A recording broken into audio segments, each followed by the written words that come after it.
Alrighty. Hello, everyone. I'm gonna check my volume here. So, quick explanation. Last week, I had to cancel the stream because my son had a fever. Hey, Risky. My son had a fever, and I had to go run over to school, pick him up, and bring him back. And last night, another fever. So, and I kind of sat there going like, geez, I actually really kind of want to do this stream today. I have a lot of cool, fun plans and ideas. Um, so I'm with him here today. Fever is pretty much broken. He's all good now, and he spent the whole morning running around and playing. His games consisted of wrap me up like futamaki, wrap me up like a sushi roll, and carry me around the house. And I'm going to pretend to be in a bathtub, which I guess is a game for a 2-year-old. And he is now sleeping with the TV on, set to like super duper quiet.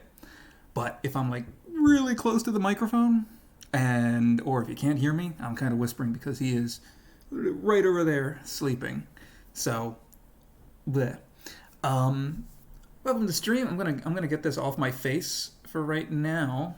All right, let's see. Where's my tab? Boom. All right. Today's stream, we're doing the Homebrew and Design stream. And in particular, if you can read up here, stream campaign outline, as I want to do something kind of fun and different. So what I want to do today is talk about kind of tempering expectations when writing an adventure and keeping it small and realistic, but also doing something personal that you would like to do. So I'm going to open with talking about designing a simple, easy, low-level campaign. And then we're going to talk about skill feats, because I mentioned before, skill feats are some of the hardest things to design for. But I think there is some wiggle room. Hoping nobody notices me switching between two different beverages in the morning. In the afternoon, it's 1:30 here. I don't know how late it is for everybody else. This is the latest I've done a stream. So probably the stream won't even last that long, as I kind of get stuff out of the way. Let's see, is there anything I want to go... keep writing all these things down, do it out of order. Okay, quick conversion update. I sat down with... yeah, exactly. See, I tried to explain this to my wife. I always have at least one coffee beverage and one water to hydrate. And back when we were, when I'm supporting, she's pregnant, she's not drinking right now. But then I'd have like a little alcoholic beverage at night. So she was like, "You have too many drinks right there." I'm supporting her, and we're just not drinking a lot in the house. She's obviously not drinking any. So our conversion. This is Adventure 2. Just real fast, what we do on Sunday nights. We are nearly finished the cleanup section of the first part of the adventure, which is going to Kraken's Cove, fighting off a bunch of savage pirates. And I also realized I left out something key, so I'm going to have to go back and fix a bunch of NPC stat blocks. The big thing I left out, I note down here. Whoop, here we go. I've done a disservice. The original monsters had something called savage fever. It's that when they bit you, you could get infected with the savage fever, and that's how the abyssal plague spreads. But if they don't have that, the plague can't spread. So there's not like, it's not that there isn't a threat, it's that it's just a greatly reduced threat. So I kind of need to go back and add that. There's some typos that I have to fix up, but generally, first part's nearly done, and then we go into the big conversion that I've got to make, which is adding stakes to the Wormfall Festival, and then the easy stuff, which is something that Bees helped me with a lot last time, which is the NPCs in the final dungeon of the adventure. So that's nearly done. We have an influence section that we got to make, which is really fun. I like updating these old modules and putting in our modern design into them, just so that they still like work and function.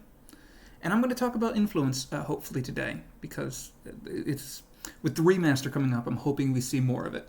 All right. Ooh. This is a spoiler for what I would like to talk about.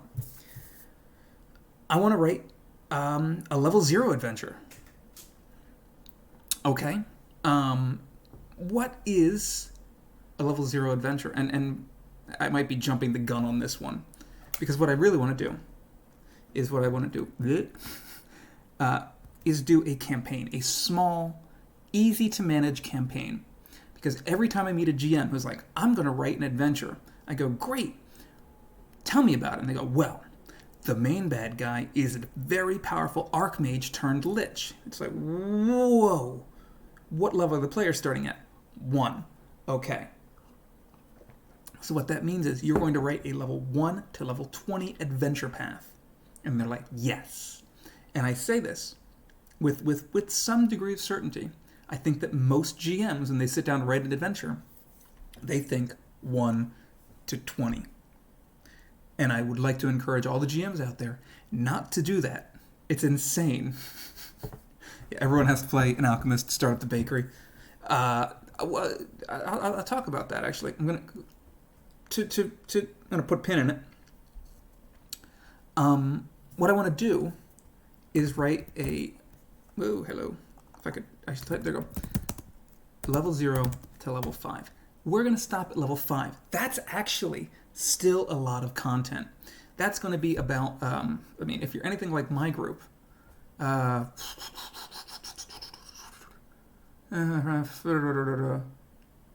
like 72 hours of material, like game material to write. Given that my group plays for about 8 hours a session because we're insane, takes about 3 sessions to level up. Obviously, we cut that down because we're going to want level 0 to go by fast, level 1 to go by kind of fast. So it's like a 60-hour game that you're creating. Exactly. It's huge. Level 0 to... Oh, I'm always getting these phone calls. Level 0 to 5 is actually huge. It's 25% of the game, and it's also the 25% that people tend to remember because, let's be honest, not many people actually get to those high levels of the game. So, what I want to do is write an adventure that goes from 0 to 5. And by adventure, I mean series of interconnected adventures that will eventually lead to a fulfilling conclusion, which... if you like where it's going or your group likes where it's going, you can then take somewhere else. But I had the idea that starting this at level 0 would be interesting. I mentioned this on the last stream, or not the last, maybe the last stream, that this should be a funnel adventure. And if people don't know funnel adventures, I'm going to talk about them, why they're cool, and I'm going to talk about why I immediately reconsidered that idea. Funnel adventures have players making a bunch of weak, low-level characters and throwing them essentially into a meat grinder. And whatever comes out the other end, that's your character for the campaign. It's a funnel. You take all these large numbers of groups of characters, and they funnel down to your main group at the end. It's fun. It's interesting. It demonstrates how deadly the game can be and teaches some basics of like... something that a low-level character could easily die to, that maybe a higher-level character wouldn't, but you should still be wary of. Like a high-level character walking into a room, getting shot with an arrow from a trap isn't so bad. It sucks, you don't want to do that, but a low-level character getting hit by it could kill them, and it will teach you later on, like, okay, I should be prepared for doing these things. Funnel adventures can be good for that. However... why I don't like the Pathfinder. 1, clearly the system is not set up for funnel games. Like, you want to have a group that's cohesive and works together.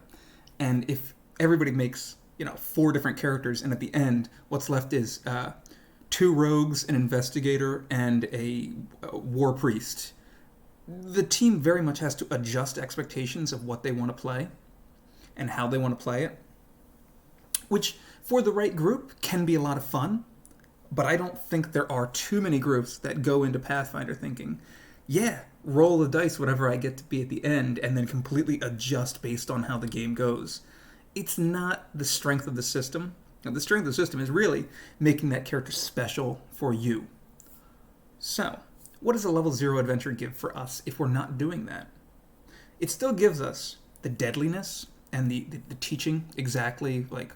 what we should look out for. But from a very thematic point of view, what I find interesting about it is that you are nobodies. The thought process that I have if anybody's read the Wheel of Time books, which, hey, probably a stronger person than me, I think I got through like the 5th book of those, and then I lost the book, and it just never clicked to start over again. But it has a classic, fantastic opening of, teenagers in this tiny village gets attacked by horrible forces of darkness beyond their control, and they have to kind of outwit and survive, and it goes horribly for them, obviously, but they escape. And it's starting not just low, but starting as a normal person in a world of fantasy. You are the commoner, so to speak. And I really like that in terms of setting stakes. And I think that's very interesting. And, importantly, if this is a level 5, a campaign that goes to level 5, we want those stakes to remain small. So, if you're going to level 20, who cares that your guy was, the apprentice to the local blacksmith? What we want to see is that at level 5, they're the local hero. My God, just last month he was reshotting my horse, and now he's gone and saved the day. That's much more cool. You get more impact starting at this low level. So, I also don't know any GMs that have run a level 0 adventure, and nor can you find any. Maybe on Pathfinder Infinite. I'm kind of curious now. Pathfinder Infinite, level 0. I'm curious. Level 9. Here's Pathfinder Infinite. Let's just see if I can find... Here we go. Decent attempt at a level 0 adventure. I would love to check this out. Currently, there's only PF21. Oh, this is... I'm sorry. This is published by Paizo. Oh my. Well, that's interesting. Level 0 prequel to the Quest for the Frozen Flame Adventure Path. I'm less excited about that. I'm very curious. Who wrote this? Writer. I'm already looking through here. Okay. I mean, beautiful maps. Good lord. Who are the title contributors? Okay. I'm curious about that. I'd check that out. That said, it also is a tie-in to another adventure path. It's not a standalone level 0 adventure. I mean, you could very much play it as that. So what I want to do is kind of quickly outline what I want this campaign to look like, and then we'll outline a level 0 adventure and see what it means.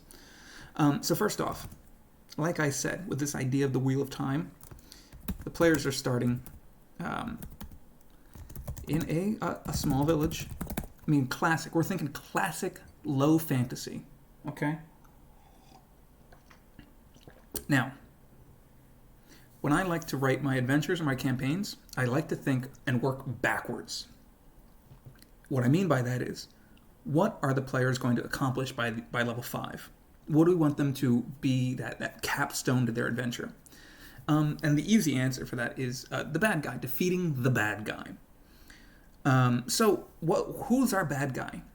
What threatens a level 5 character, or what threatens something that the level 5 characters would hold dear?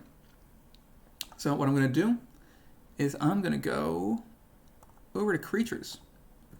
Okay? When I think of final boss fights, so to speak, I think 2 levels higher than the players, or 3 levels higher than the players. So where that puts me is level 7, level 8, as a singular solo encounter. At level 5, I tend to lean towards more level 7, maybe give it some extra stuff, or level 8, and give players chances to weaken it in ways. So let's look at the numbers. Let's do level 7, level 8. And this is low fantasy. So what I want to do... Can I filter by alignment? Oh, excuse me. Can I filter by alignment? I believe I can.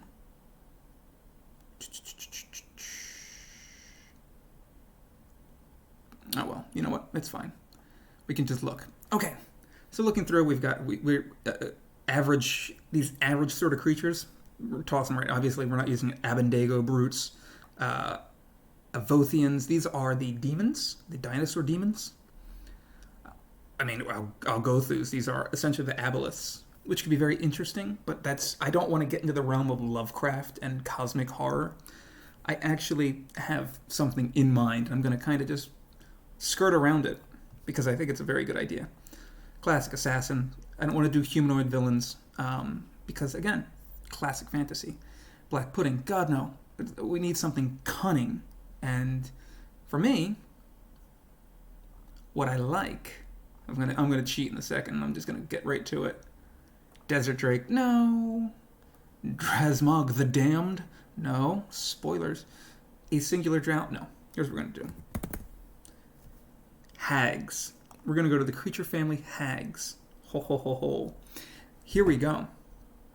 An adventure where the bad guys are a coven of hags that have designs on either the heroes or the towns or the local area. So looking at these, we have a blood hag at level 8. We have a night hag at 9, but I feel like that's going to be way too powerful for our level 5s to take down. Rust hags, winter hags. We could set this in Irison if we wanted to. Actually kind of tempting. And, importantly, if we're making a coven, we can make this coven out of weaker hags, so the players can kind of work their way through a hierarchy. Hey, so looking at these, I might want to, alright, let me pull something up. La la la la la la. Alright, hags. So, another thing I'm looking for. Let's see. Here we are. What do the hags want? Okay, so the hags are evil creatures. They have, I should say, to the average person, the ways of hags are inscrutable. They don't understand what they're doing, why they're doing it. At higher levels, you may see that people are like dealing with hags or that they're cosmic beings. But here's something I really like. Hags gather together in covens for greater power, which is what our villains are going to be doing. Craft unique magical items known as hag eyes, and are known to replace infant humanoids with their own offspring. These children are changelings who have the potential to become hags themselves. Now, changelings are very interesting. See, the thing is, I believe, where does it go? Here we go. As they come of age, they manifest other characteristics from their mother, including supernatural abilities. Okay? Now, I do believe that, essentially, the changelings get a choice to either follow the life of their hag progenitor. It feels weird to call them mothers, because we only see female hags. We see male and female changelings now, which is, I shouldn't say new in 2nd edition, but it's more, it's stated outright that they can be male or female. So, hags can shapeshift, and that's going to be very good. I mean, that is interesting. I never thought about that in terms of a gender fluidity thing. That'd be very interesting. Whoa, sun's waking up. Okay. Oh. Shh. Gotta be real quiet for a second. Just give me a second. I'm gonna type some stuff. Okay.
So he's kind of a little awake.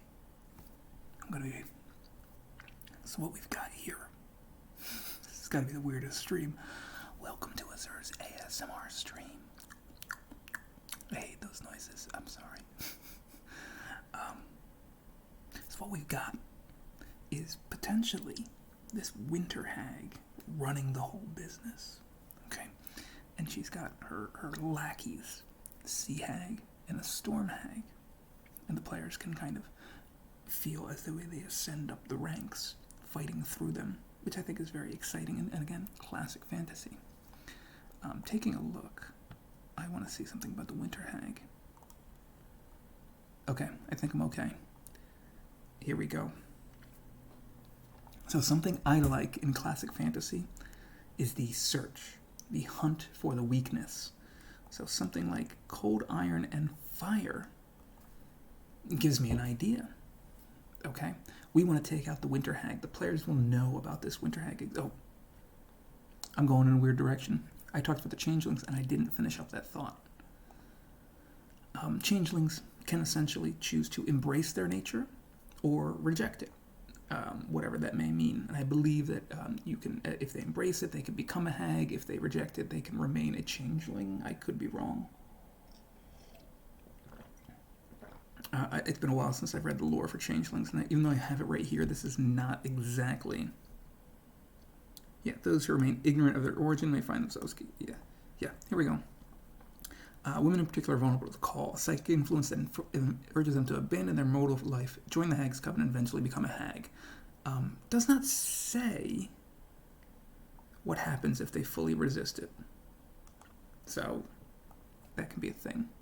I've forgotten. Alright. God, he's adorable. Oh. He really needs to sleep too, because like I said, he's got a fever. He's adorable.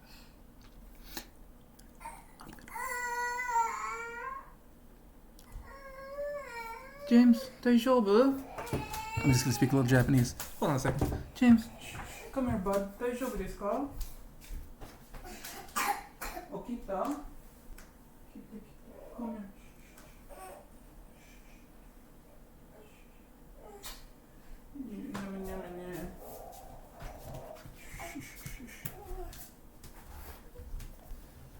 Okay.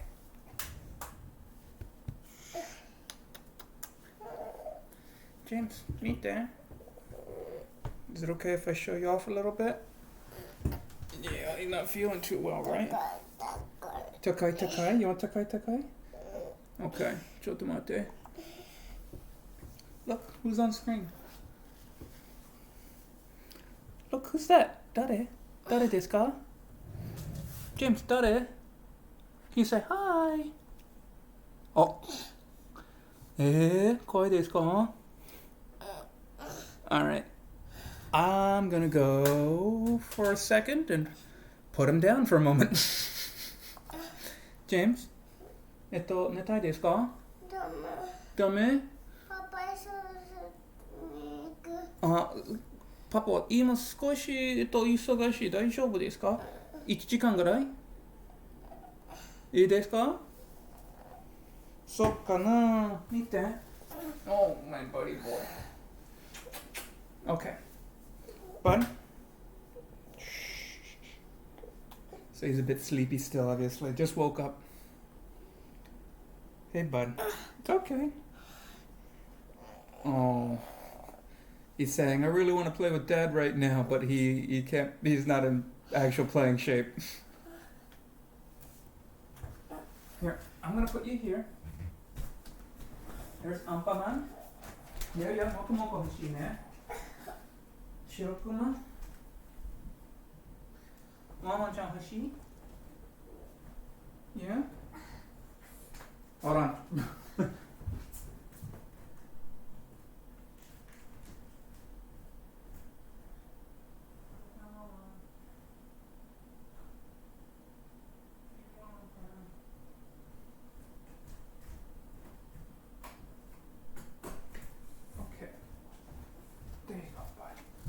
Proposal. There you go. All right. Sorry, I hope I don't look like a bad dad for streaming while he's not feeling well and waking him up with my talking, now that I think about it. Oops. Okay. So, as I was saying before I was speaking Japanese to my 2-year-old son, what if the hags, that we have a changeling in the player's starting village. Starting village, it feels very video gamey to say it like that. But we have a changeling there who's resisting the call. Okay? I want to say, I don't want to call it the inciting incident, that's really not it. Background. Changeling is resisting the call to turn to the hags. Okay? Now, this hag coven is just going to be a bit more direct with it. They've been stealing babies and making the changeling swap for years in this kind of small local area. They're bad guys, but they're well known. Okay? They're not like, it's not like, oh, we gotta, those darn hags, or it's more like, yes, the crones to the north. Yes, they're, we're going with classic, almost storybook fantasy. They have oracular powers, and people might view them with suspicion, or they might see them as powerful witches that provide aid or give them good luck, or quite the opposite. They haven't really manifested as horrible villains yet. Okay, so they're well known. Now, this changeling resists the call, and the hags are going to come for her. Okay.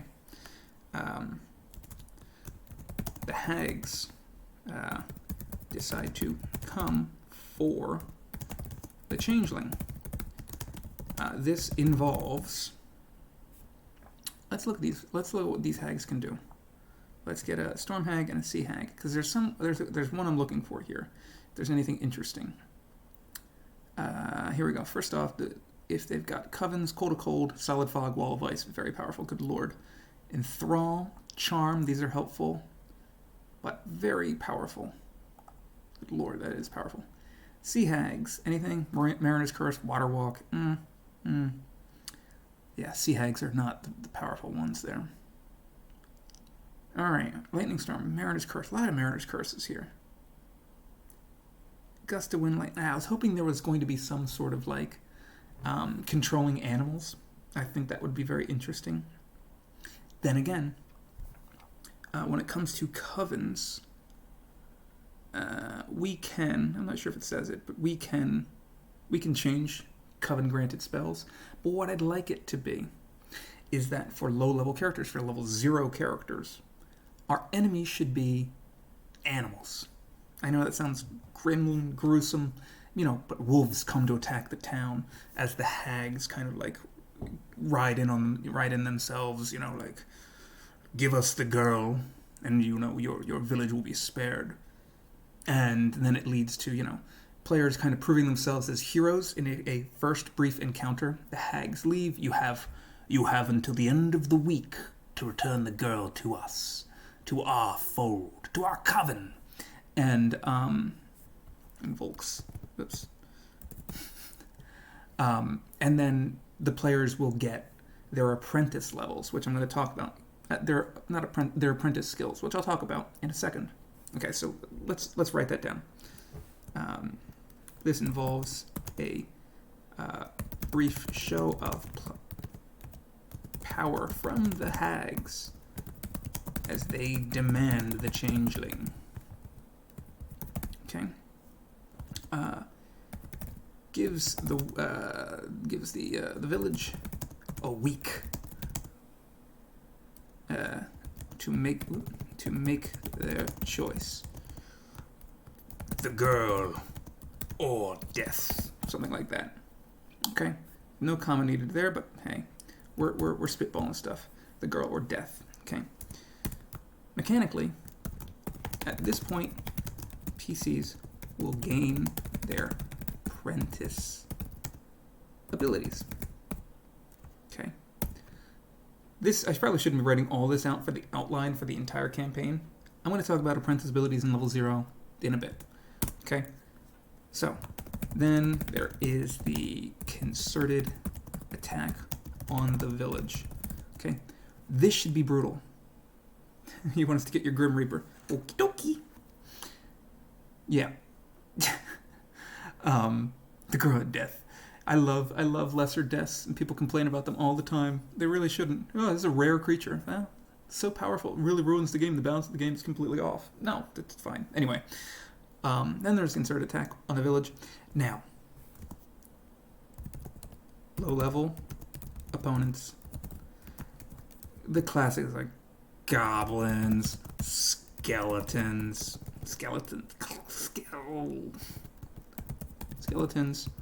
okay, or something of that kind.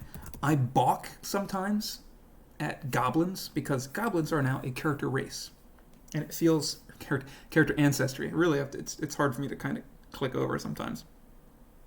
Oh,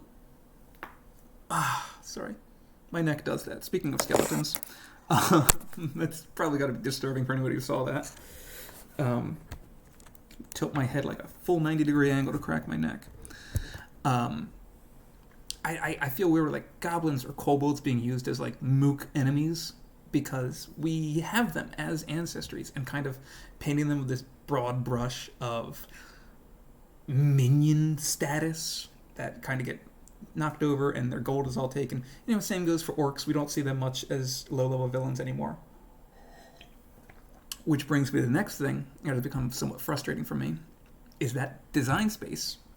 Essentially, Pathfinder came out, and goblins were no longer that low-level mook to fight. So it became kobolds. And then we got the kobold treatment of them becoming full ancestries, and it was another like, ooh, that's weird now to fight the kobolds. You know, it was weird kind of before because we still knew that kobolds have culture and a background in history, and, you know, they're a civilized people. So we get undead. And undead are the classic, it's okay to kill them and feel nothing kind of thing. But the other low-level enemies that we've been getting a lot of, you see it in Strength of Thousands, you see it in Abomination Vaults, you see it in Gatewalkers, I believe. I haven't read through Gatewalkers at all, but I think you see it there. Fae, gremlins, hexenhammers. Yeah. See, that's the thing. If you have like a kobold with a book going to hit somebody, someone's going to be like, I can't kill this guy. He's so cute. I want to know his story. So we've got all these adventures that now use Fae as opponents, and now I'm like, I've had so many Fae and gremlin encounters that I'm tired of them. So what I'd like to do is something other than goblins, something other than skeletons, something other than kobolds and Fae, and, you know, plants, low-level plants. Sunless Citadel had very good enemies that they didn't utilize too well. They were twig blights. They were these horrible plants that grew out of dead people. They weren't growing out of dead people. Sorry. They were horrible plants that grew out of these cursed apple seeds, and they were just filled with hatred and evil. And when you killed them, they'd explode. It's cool. That would be kind of fun. We could just kind of make them. They could be servants of the hags, which still ties them to the primal aspect here, because given that we've got, what did I say here? A winter hag, a sea hag, and a storm hag. Those are very primal nature kind of things. So this could be a primal themed adventure. I actually like that. All right. There's an attack on the village. The players win. Okay? PCs succeed, but at what cost? Okay? So what I want to say is, you know, NPCs die, are lost. The threat is real. Okay? My poor little guy. Let me take a look on him real fast.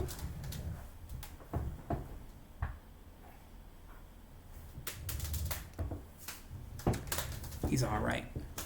Okay, so let's hit a few things that we want this adventure to do. This adventure campaign. I'll call it a campaign from here on out.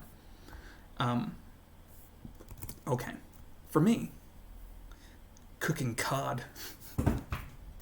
Absolutely. So what my son does. I'm not looking at cooks cod. What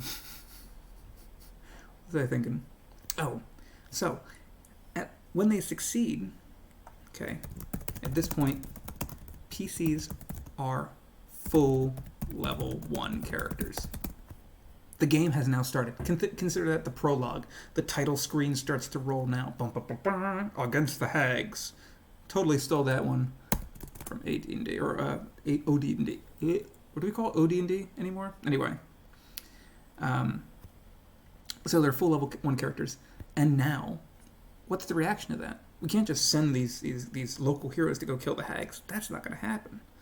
You're going to rally up help from nearby villages, is what my thought is. So it's going to start.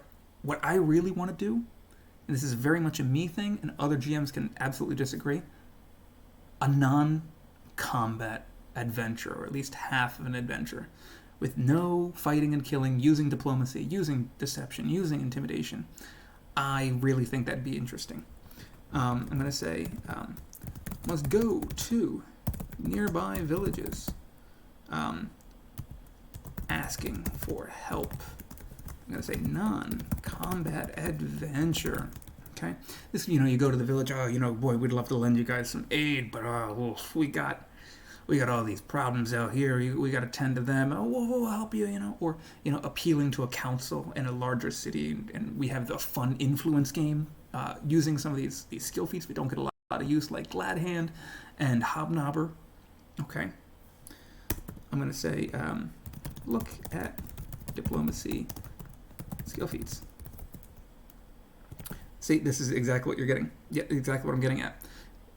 This is the growth of your characters, going from level 0 nobodies to then, okay, we know our opponent, we are training to fight our opponent, we're looking for weapons to fight our opponent, and we are learning about them. Exactly. We should then, from there, we get to our Sea Hag, okay? After rallying help, potentially level 2, there's an assault on the Sea Hag. Now, you'll notice I skipped over that, what do we get? We can decide that later, what help that actually brings. Because regardless, the story goes forward, right? Because if the players go there and they biff every roll, and it's just like we got no help, the story should still progress. It should still be a fail forward in that, Well, the Sea Hag here, it should be a wake-up call for the players. As they go to fight her, they're like, all right, look, we're level 2. We've done some things. We're impressive.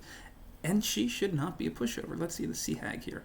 I mean, she is essentially a barbarian, I believe. No, not really. She's the barbarian of the hags, in that she does not have spells.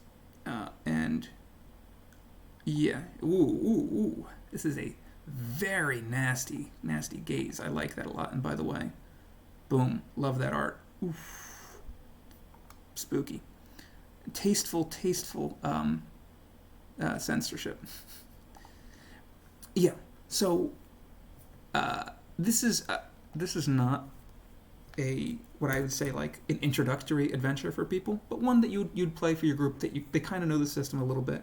Yeah. What we've got is, water environment. Water environs, and it should feel difficult. Okay. The reason it should feel difficult is you want the players to go, okay, this was the weak hag. This is we can't take on the other two. And it should be the wake up call of like, okay. You know what? I never played Curse of the Crimson Throne. I read through it a while ago, but I don't even think I forget where I stopped. I think book 4 I stopped reading because I was like, I'm not gonna be able to play this. I'm not gonna find the time. Whoa. It's all good.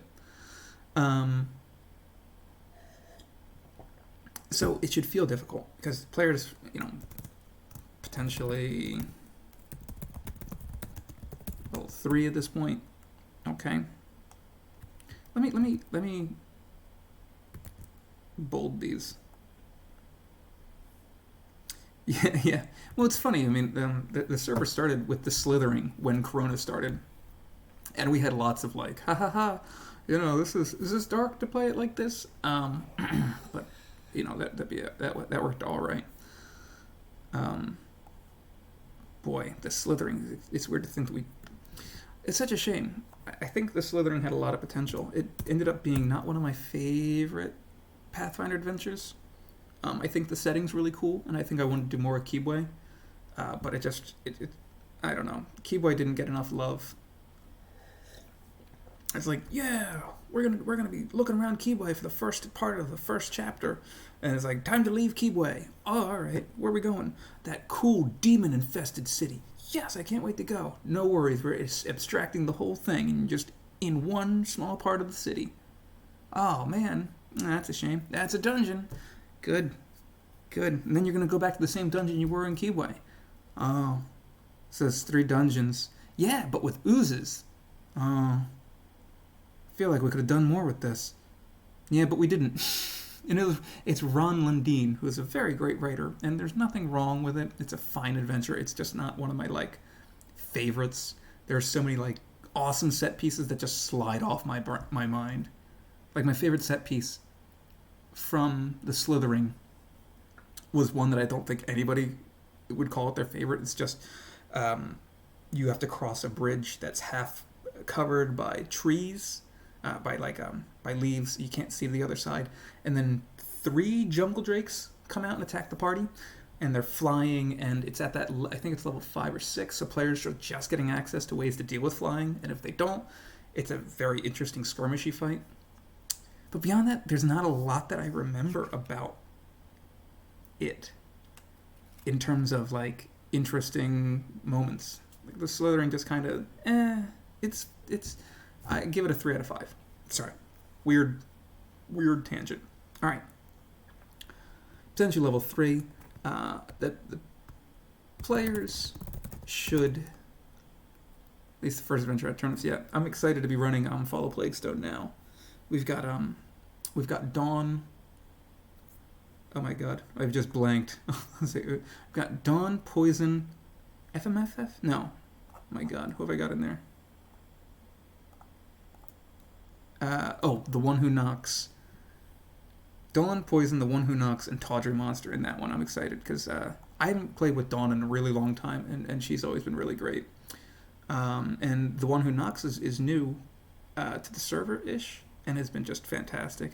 Tawdry, same, and Poison, obviously. I mean, yeah, all-star group. Very happy to have him. Only adventure I'm impressed you finished Dragon's Demand. That's a big adventure. It's also, I guess it is one of the adventures that you could technically speed run, but just not do any of the side content because 90% of that game is just side quests. And if you're a GM like me, I dangled side quests all around my players constantly, where I was like, oh man, this dragon's a real problem. Anyway, the Church of Shaylin? Wow, I haven't said Shaylin out loud, ever. Is having problems. Oh, they could use some help. And by the way, you hear about this monastery that's out there in the swamps? And, oh yeah, there's this dude that's gone missing. And my player's just yeah, we're not going to do any of that. We're going to try and embezzle funds from the town. We're making our own stuff up now. All right.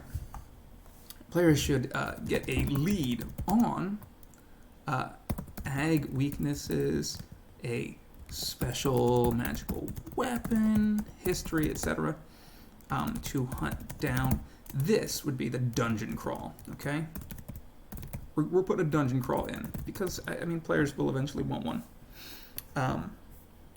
Okay, now we got level 4-ish. All of these numbers are nebulous.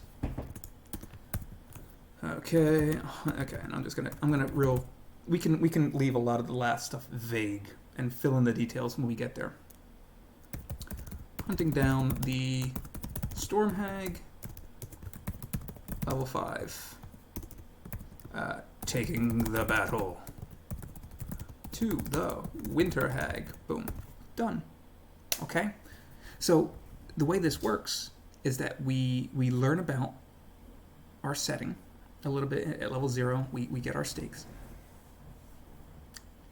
Level 1, we get to learn about the broader stakes, what the village is, what they're going through, and then we get to start doing the hero stuff. And yeah, okay, I like this as an outline.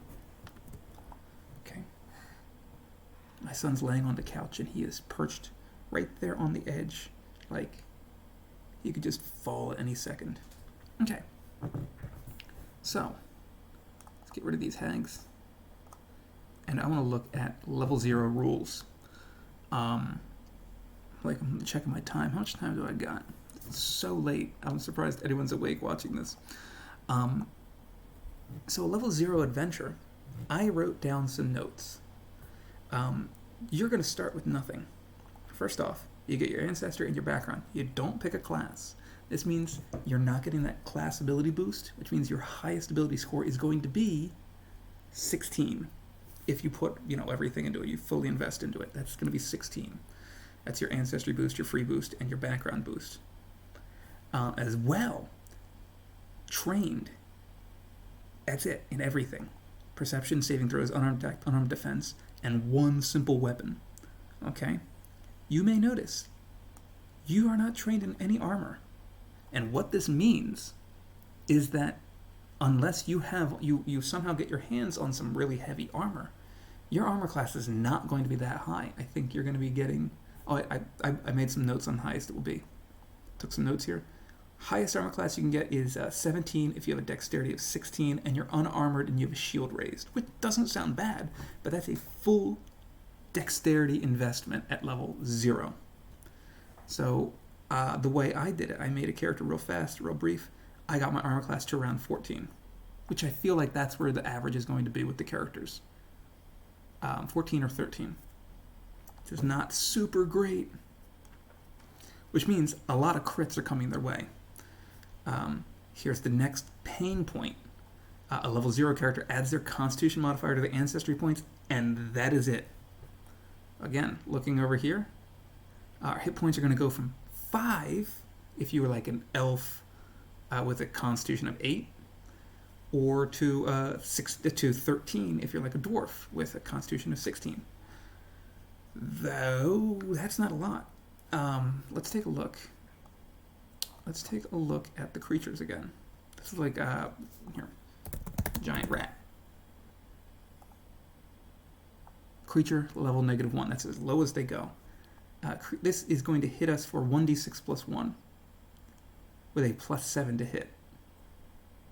These are, let's say you are that elven, that low constitution elf, and maybe you don't have any armor. You've got an armor class of 16. You can get hit on a 6 and die. Or, get taken down to dying 1. You can get crit on a 16. That's a 25% chance to get crit and die. So 100%. I should have noted this here. I should have noted this. 2 to hit points. HP totals. Do not use the massive death by massive damage. I'm just saying massive damage rules. Just not fair.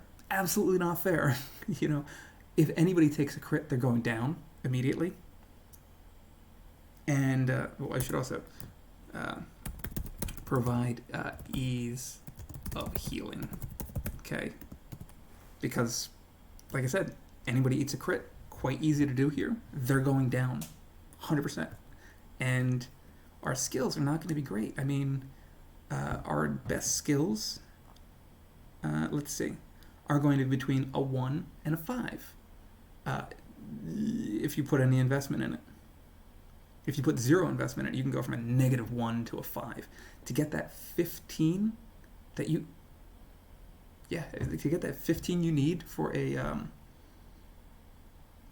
the treat wounds, to heal somebody up, I mean, this is also lacking battle medicine for sure, unless you've got the background for it. Sorry, that's my mistake. Backgrounds will still give you the skill feats. That's a 50-50 shot to like heal. So this is incredibly dangerous. And this is a single level -1 giant rat. Now, we can make weak. We can take it lower. That's not terrible. I think we might be seeing some level -1s with the weak template on them. I think that's not terrible. You'll notice here, okay, we only get 5 gold pieces. You can't afford any armor with that, okay? So our armor class is not going that high. I'm going to save this apprentice stuff for later. And someone's going to ask me, like, why don't you just give him apprentice so we can get some of these, like, armor and stuff? I'll talk about it. Gameplay. Combat can be especially dangerous for level 0 characters. Yep, for the reasons I just said. You might treat the characters as level -1 when determining combat encounters are appropriate. Yes, we're doing that, okay? So what that means is that level -1 creature, that giant rat, we're going to count that as 40 experience, and that's as trivial. And I guess it very well could be trivial, because you're going to... At weak, it has -2 hit points. That sounds wrong. That math is wrong. Anyway, 8 hit points. It's still like, a round of attacks for everybody. A single giant rat is going to be still deadly, but a trivial encounter. However, a goblin warrior, not a goblin warrior, a goblin commando. I mean, let's compare some stats here real fast. A level 1 goblin commando. That's going to be up. What is that, 3 levels on them? Let's see, our character's level -1, level 0, level 1. So 2 levels up. Goblin Panda. I'll make it. Give me some time, I'll make a Goblin Panda. At 80 experience, a single Goblin Commando is going to be a moderate encounter. And I don't even feel like that. I think it's absolutely going to be worse than that. Because look at this. It's got reach, and a GM playing that like brutally, which they should not. You should not be playing this stuff brutally at level 0. It'd just be like, attack, ready to attack anybody that gets in range. Or attacking and tripping, and like, these are murders. HP of 18, 17 armor class. You're never getting through. You're getting through it eventually at level 0, but it's going to be a real pain. Your attack rolls are going to be, +5 is our best. So that's a very low odds to hit this thing without flanking or intimidation or any of these things, and we're not good at these things. So, when we make encounters for this level 0 adventure, we have to keep things in mind to keep them deadly, but doable. And that means treating the characters as though they're level -1. 100%. Okay. Whew. Alright. Oh, my neck. Now. So you may notice my son likes to sit on my shoulders. And he's been sitting on my shoulders a lot this week. And my neck is killing me. Ow. He's 2 years old and he's one of the biggest kids in his class. I think he is the biggest kid in his class. And everyone's kind of, well, Dad's big, so, he's going to be big. I'm like, Mom's the same height as I am. That's fine. She could get some of it, too. Yeah, this is, treasure for the game. All right, apprentice options. Now, as I said, here, at this point, players gain their apprentice abilities. I put abilities because that's something that we'd have to write in and talk to the GM about. Because, if your character, these hags come in, you have a week. Prepare yourselves, we're coming and killing everyone, blah, blah, blah. The town goes, okay, you guys are heroes. You have a week to train up. This is where they choose their class, their apprentice. And you get small bonuses. Alchemists get some alchemy, monk gets their powerful fist.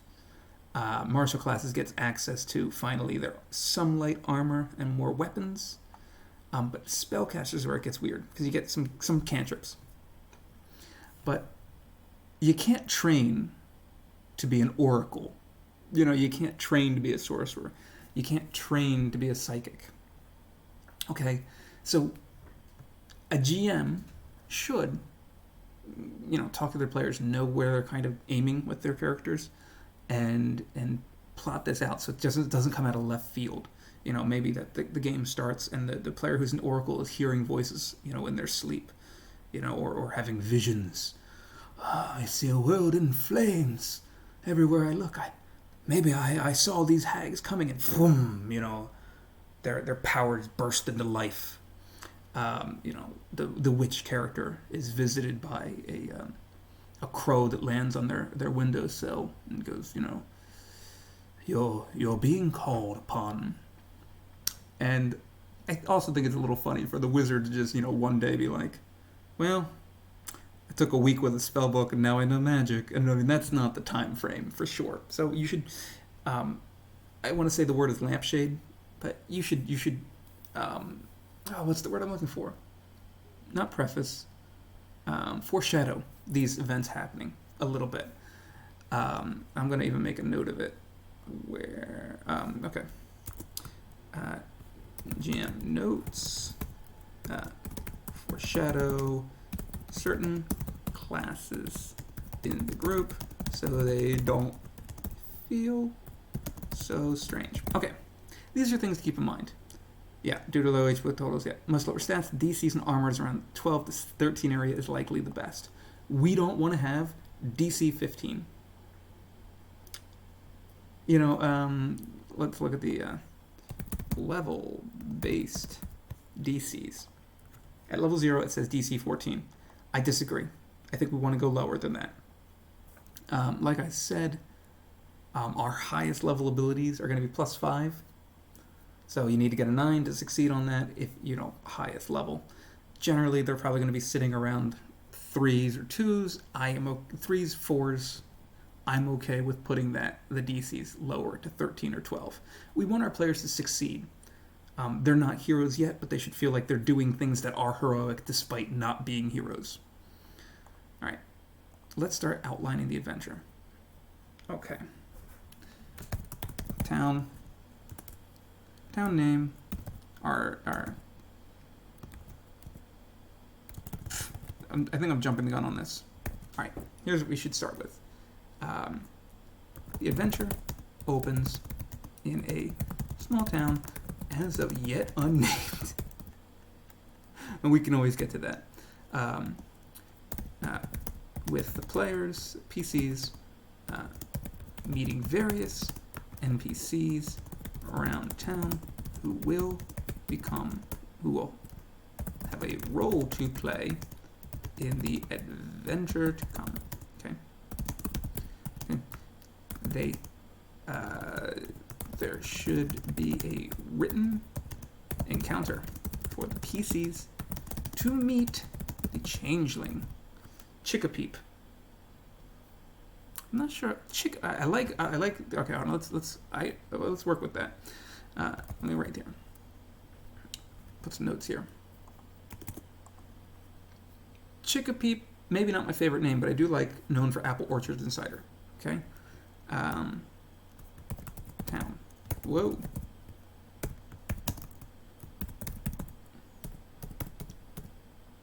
Peepsburg. No.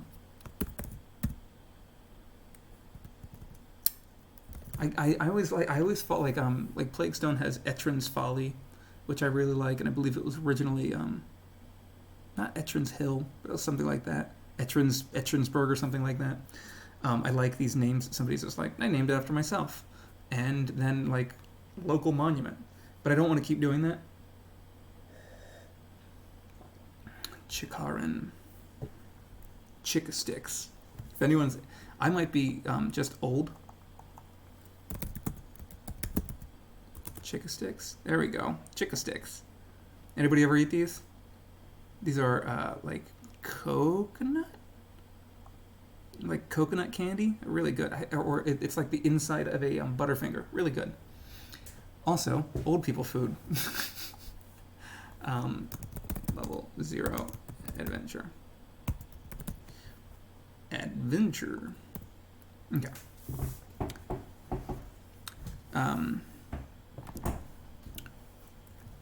Chikarin's Grove. Work in progress. Okay. Fame for apple orchards, cider. And let's apple orchard, and I think my favorite name is Shirley's Door. Yeah, see, something like that. And then why I really like that is it's evocative. You go, Shirley's Door. I'm curious why they got that name. Chickarn's Grove, you might say, oh, who's Chickarn? And again, it doesn't, just name like Cheek could work, I'm just kind of working within there. And names are just names. And I want to give it something else that it's known for. Apple orchard cider, because that's essentially one thing, apples. But maybe something a little more esoteric, or more practical. And you know what? Would be interesting? And a small yet decent library. Okay? And why this is interesting to me, I'm going to say, and obtained by Aurorian or Nethician monks, or some other. The town is called Broken Mug after the original tavern. I enjoy that. See, you can do so much there. I'm going with this idea of putting a library in there because the players can then use that at some point to learn more about the history and do some world building on their own if they are interested in it. Okay. I'm just gonna put town. I'm not set on a name yet. The written encounter for the players meet the changeling. Boom. Okay. Should include a small hint that something is very wrong. Okay. Those monks that make chartreuse.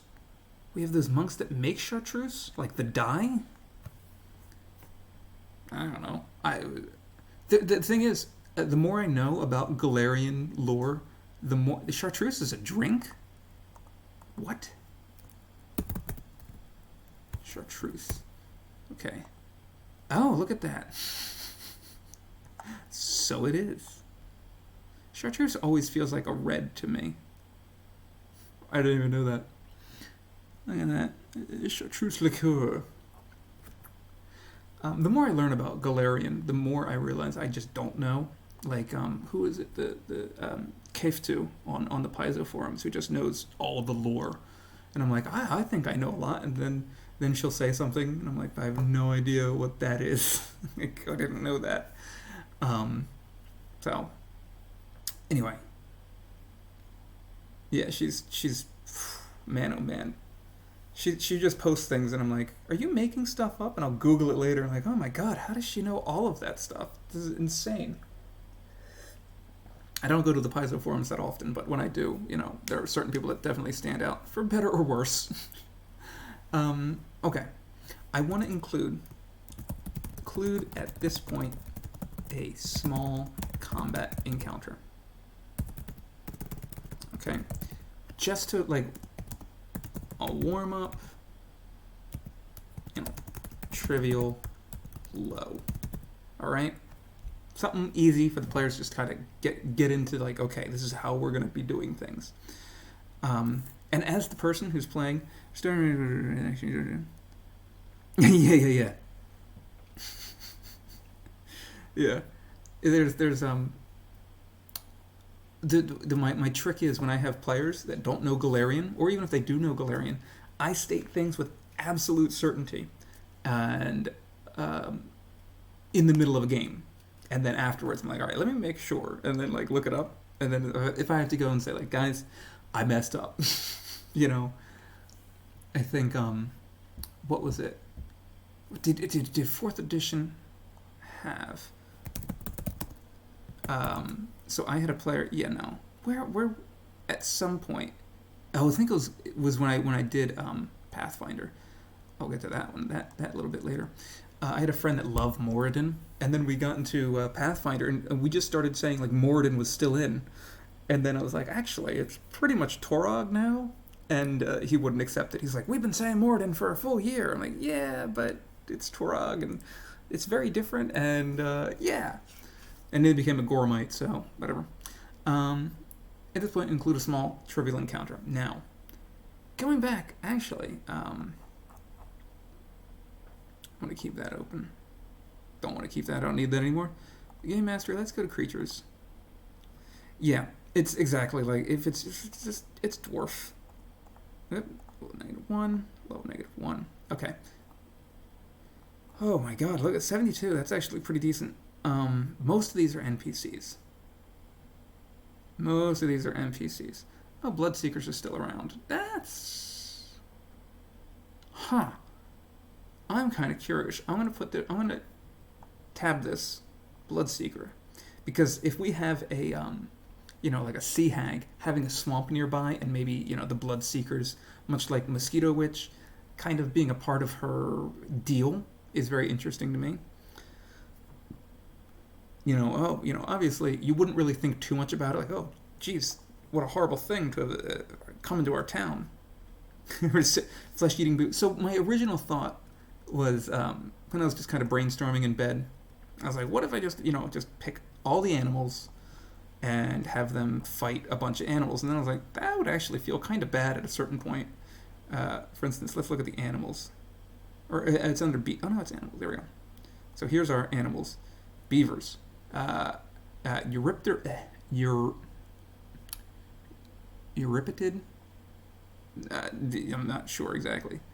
Dinosaurs, eagles, flash beetles. I mean, I guess we can go vermin, but at a certain point, I kept going like, oh, they're gonna fight dogs. I don't want them to fight dogs. Swarm of monkeys. Some of these things don't make sense.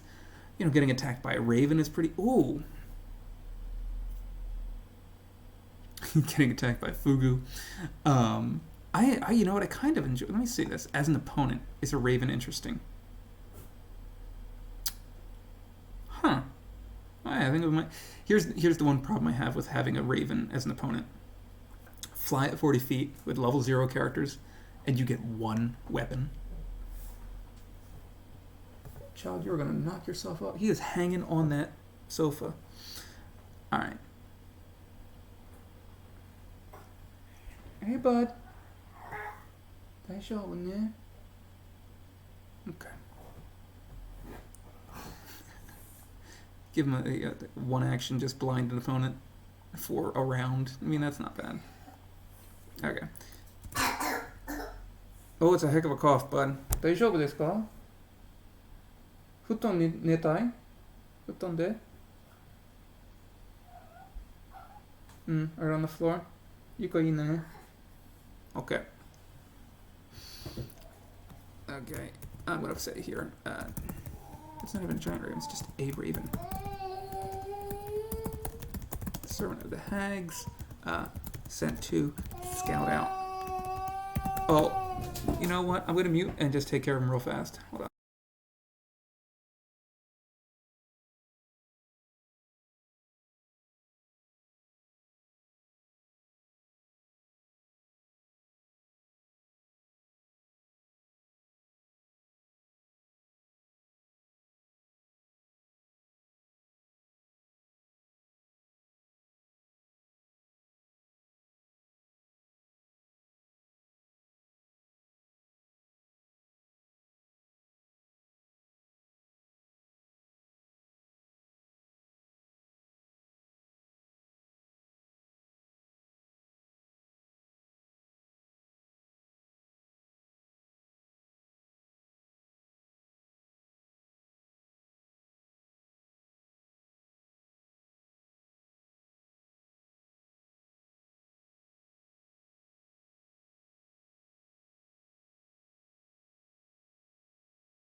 Okay. Sorry, just gotta make sure the kid's doing okay, and he's doing alright. I may be stopping the stream early before I get to the fun stuff, but or at least we're getting the ideas out there. Okay, so players, I really like this idea that our players are given books to deliver or are sent to go collect late fees. I'm not sure if I like that too much. I don't like being the bad guy in that situation, or a mix of both. Go here, deliver these books. Miss Suzanne has some late fees. She has collected a few coppers, etc. Which allows us to meet a bunch of NPCs. It sets us up for this fighting a raven in the streets.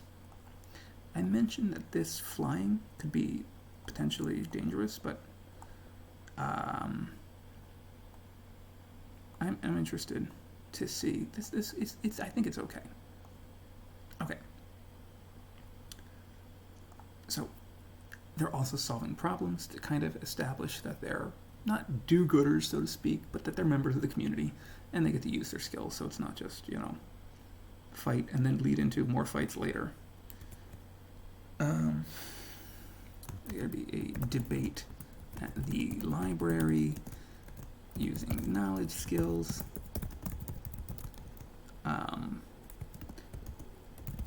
It also allows us to foreshadow some of the local comings and goings. Cool. Okay. And let's do one more.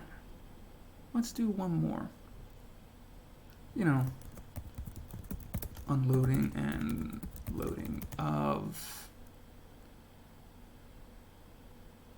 something. Okay. Strength-based skills. Well, that's just athletics. Let's see. Athletics. I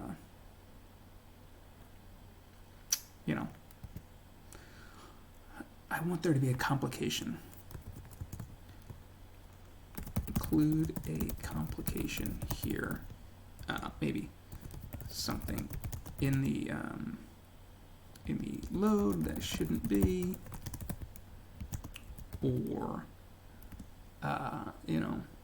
something broken that constitutes a threat or problem.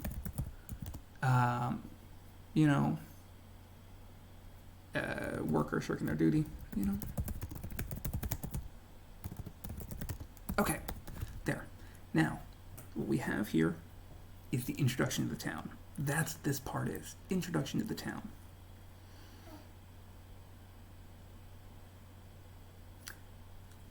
I think I'm going to have to cut this short pretty soon. We've only been at this for an hour.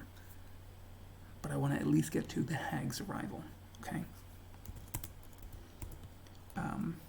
Should have a large culmination of something, okay?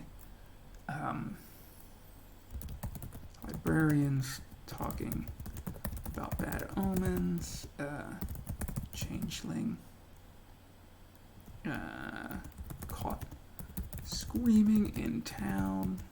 Want to give that like, ooh, boom, there's a punch, the story's starting, but it's not starting with pain and horribleness. It's not starting. So, whoa, loud wife. Quiet, he's sleeping. I wonder if I could just put this in, and that's gonna.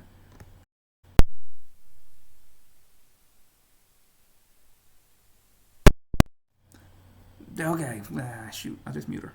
Love it. HW. Oh, yeah. Oh, sorry, let me just. Okay.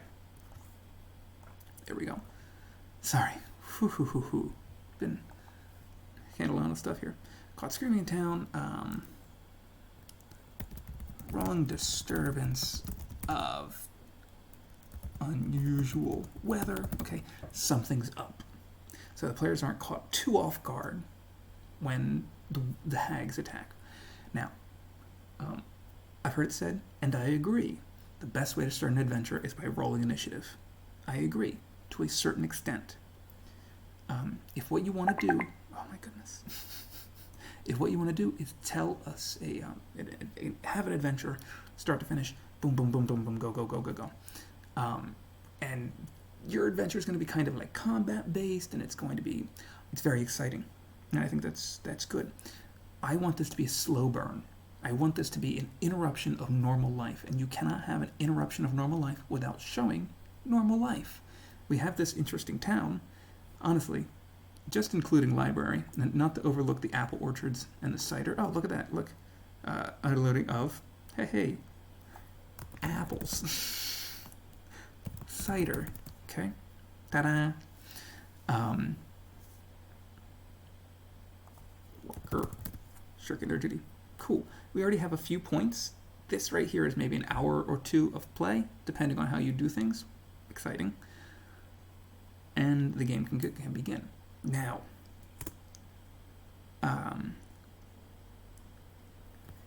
that night, the hags arrive. We've got, where'd it go? Winter hag. I believe that the winter hag gives us a little something for a little shock and awe here. Wall of ice, solid fog, ooh. Yeah. Throwing up a solid fog. Cool. I like that. So, solid fog appearing with a bit of shock and awe to show their power. Okay. They demand the changeling. And, right, yeah. They should absolutely be villains on the small scale, so to speak. They're ruining our normal Chikarin's Grove life. Definitely gonna have to stop the stream soon. Poor guy. Okay, I'm gonna do this. I'm gonna talk about skill feats, and sadly we're not gonna make any skill feats. I'll save it for next week. Okay, they demand the changeling and attack with minions to demonstrate they mean business. Don't capitalize, that's for stress. Okay. These should be very weak. Very weak, yet terrifying. Bloodseekers come to mind. Wolves, and could be custom plant monster. Actually, let's look at these creatures again. Let's take off the animal. Let's put plant. Have we got any? Here we go. Have we got any? Oof, one. Ooh, that's too dark to open with. It's very dark. If you don't know, yellow musk thralls are essentially people that have been been taken over by this yellow musk creeper. Very dark. I'm just gonna say custom plant creatures. Okay. I don't know.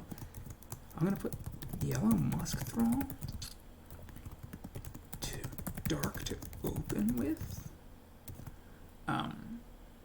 Okay, so the players get to kind of demonstrate that they're heroes. Okay. I'm gonna say low to meet the moderate. They can be very deadly very quickly. Have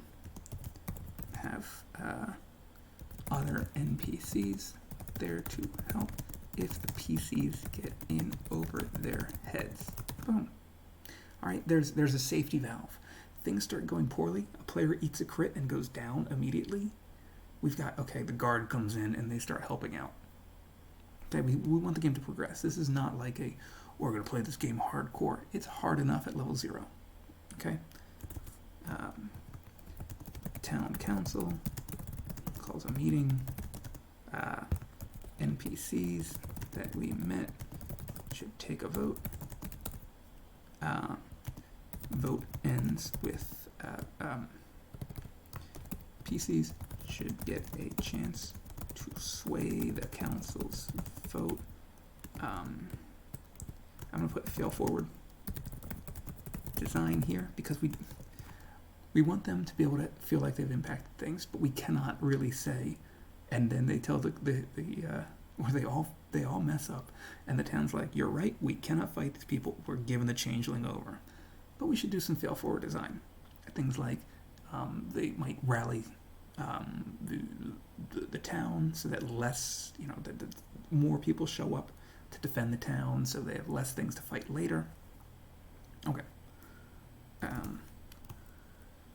PCs weak to train, which gives them their apprentice options. Adjust stats accordingly. Okay. And then we'll have a 3-wave. Okay, sorry. Hags arrive again. Awaiting your answer. So you have chosen death. Ooh. Bleh. Okay. I'm gonna say 3 waves of combat with rest time in between. Okay, so what rest time means, it could be that 10 minutes to do medicine, but that's not guaranteed. We could have medics nearby. The town might have gone over this, that they say, okay, you come back, fall back. Oh, I like falling back. Fall back. So I want this town not to fall, but to suffer losses, so that players know the hags are serious. Okay, they get through their first combat, and they hear, fall back, and everybody else is losing their fights. And, the players fall back and they can see, outlying, homes being torched.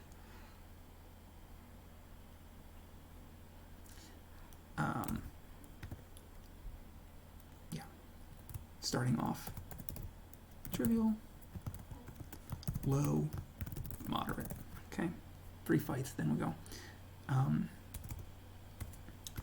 Okay, once the PCs are victorious, the hags make a final appearance. This is all for naught. We always get what we want. And they may, they leave some sort of lingering curse or mark or something. Or outright take the changeling.